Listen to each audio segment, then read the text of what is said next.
Hello friend, আজকে আমি আমার একটা সত্যি জিনিস আপনাদের সাথে শেয়ার করতে চাই। সেটা হলো, বলতে খুবই লজ্জা লাগছে কিন্তু আমি তাও আপনাদের সাথে শেয়ার করতে চাই, কারণ আমার বন্ধু তো সব আপনারাই।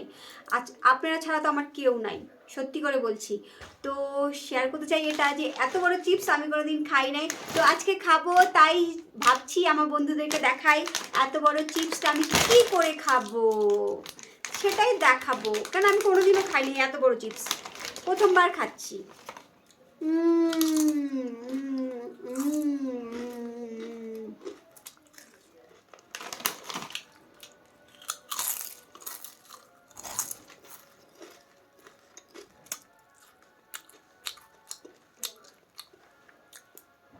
টেস্ট আছে, সবাই খাবা। মনে করে আমি তোমাদেরকে সবাইকে চিপস একটা করে দিচ্ছি, সবাই আ করো, আমি মুখে ঢুকাই দিচ্ছি। আ আ দিব না, আমি একাই খাবো। হাসি লাগতেছে, দিব না, মন খারাপ করে না। এটা খাও, এটা খাও, মন খারাপ করো না প্লিজ। নাও নাও নাও নাও নাও নাও নাও,